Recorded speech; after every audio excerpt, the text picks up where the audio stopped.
7h30 en direct sur Grand Lille TV, mardi 17 octobre. Ravi de vous retrouver en cette matinale.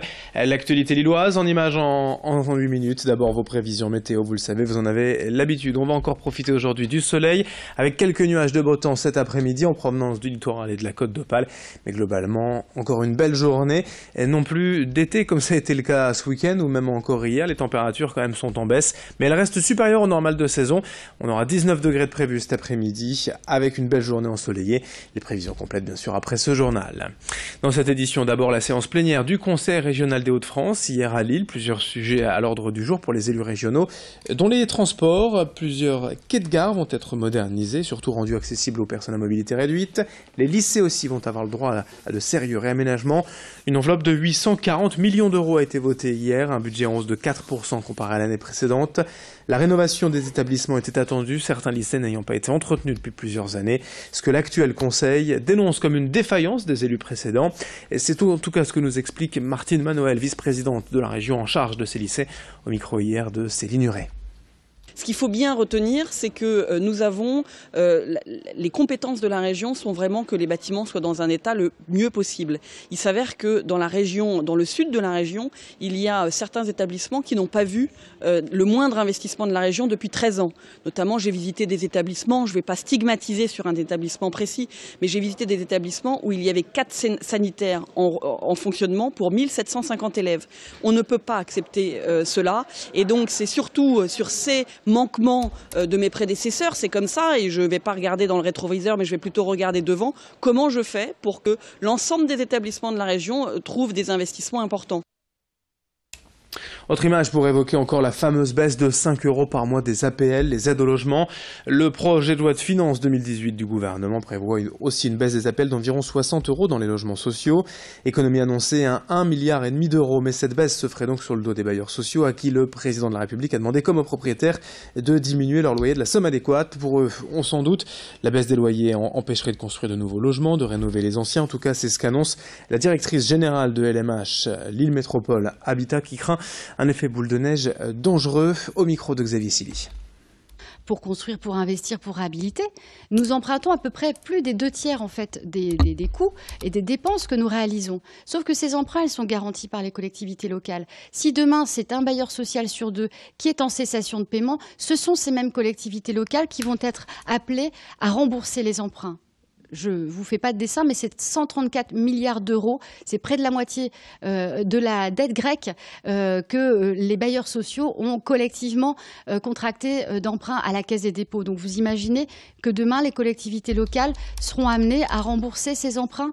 On est dans quelque chose qui est une logique là, de mise à mort du modèle économique et social. Rapidement, cette image d'une nouvelle station de métro, plutôt un nouveau nom pour la station L'Homme-Lambersart. La MEL a décidé de lui accoler le nom d'Arthur Notebaert, président de la communauté urbaine entre 1971 et 1989, considéré comme le père du métro lillois. Pour les élus actuels de l'agglomération, c'est une juste reconnaissance pour cet homme emblématique qui avait décidé de ce métro automatique. L'inauguration officielle de la station, désormais appelée L'Homme-Lambersart Arthur Notebaert, avait lieu hier matin en présence de la veuve et des enfants de l'ancien maire de l'Homme. Revenons également dans ce journal sur ces images d'enfants de l'IME d'Azbrook, invités au Stade de France la semaine dernière lors du match de football France-Biélorussie. Ces jeunes ont eu la chance de rentrer sur le terrain, accompagnant par la main les joueurs français. Une expérience bien sûr unique à vivre, beaucoup d'émotions pour ces enfants. La découverte du Stade de France, des vestiaires, du couloir menant à la pelouse et l'émotion d'être aux côtés d'Antoine Griezmann, Raphaël Varane ou encore Hugo Lloris. De retour dans le Nord, Alexis Bayens, le directeur de l'IME, revient avec nous sur cette journée hors du commun pour ces enfants. Des souvenirs plein la tête.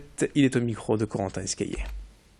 Les parents ils sont ravis parce que même nous disent finalement si j'avais eu 9 ans et j'aurais rêvé d'être à sa place, donc ils se rendent compte aussi de la chance qu'ils peuvent avoir, mais aussi c'est un beau message pour les parents de se dire ouais finalement mon enfant il n'est pas si stressé que ça, il a été capable de contrôler son comportement, de gérer ses émotions, de montrer qu'il était capable de rentrer fièrement sur un stade avec 80 000 personnes qui hurlent et avec des caméras de télé, des millions de téléspectateurs. Donc voilà, c'est un beau signe d'espoir et de se rendre compte que oui, les enfants seront capables de faire des choses extraordinaires. En bref, le Salon des métiers du numérique à Lille Grand Palais demain, mercredi. 50 exposants seront présents pour tout savoir du secteur des nouvelles technologies, design, e-commerce, programmation et communication digitale. Un job dating aura lieu l'après-midi. Lille Grand Palais accueille également demain le salon Santé en or pour les carrières du social, paramédical et médical. Là encore, un espace recrutement est annoncé. Avis aux intéressés. Dans le reste de cette édition, 7h35 en direct, on s'intéresse en images à ces nouvelles perspectives pour RTE, Réseau Transport d'électricité, responsable des infrastructures électriques en France. À ce titre, les énergies renouvelables sont une priorité des prochaines années pour moderniser le réseau, gagner en réactivité. Hier, RTE a donc présenté ses dernières innovations à ses salariés et ses partenaires. Parmi elles, la gestion optimisée de la végétation le long des lignes à haute tension ou bien encore l'utilisation de drones pour en assurer leur maintenance. De nouveaux usages déclinés au micro de Brieux Gorchy. Les énergies renouvelables vont se développer. On ne sait pas exactement quelle sera la proportion qui va se développer, si c'est effectivement de l'éolien, du photovoltaïque, de la méthanisation par exemple. Mais par contre, on est persuadé que ces énergies vont se développer.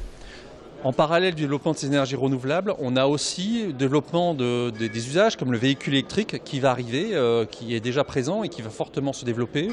On va avoir aussi des habitudes des consommateurs qui vont se modifier. Par exemple, va se développer l'autoconsommation électrique. Et donc ces nouveaux usages, ils bouleversent les réseaux électriques. Et donc nous devons nous adapter aujourd'hui à ces bouleversements. Et puis une image aussi à l'occasion hier de la journée de lutte contre le gaspillage alimentaire d'une application gratuite baptisée Food Life pour mettre en relation les enseignes ayant des invendus et les associations souhaitant les récupérer. Avec une carte où l'on peut géolocaliser les supermarchés donnant leurs produits invendus, ce qui est désormais une obligation quand même selon la loi pour les enseignes de grande distribution sous peine d'amende. Restait à trouver le moyen de le faire savoir pour donner ces invendus. Présentation du service et de cette appli Food Life au micro de Céline Huret pour Grand Lille TV. Il n'y a pas de risque d'intoxication, la loi l'a fait valider à l'unanimité pour une raison très simple. Nous, à Courbevoie, nous avons fait la distribution immédiate. Nous récupérons les invendus alimentaires à 19h30, nous prenons les invendus, nous les donnons automatiquement aux démunis, à la classe moyenne invisible et au sans domicile fixe. Et le surplus ensuite est rétribué aux associations agréées, les Restos du Cœur, la Banque alimentaire par exemple, qui peuvent les mettre dans le frigo et les redonner le lendemain. 7h37 en direct sur Grand Lille TV, fin de ce journal. Dans un instant, moins de 20 secondes, vos prévisions météo. Très belle journée à toutes et à tous.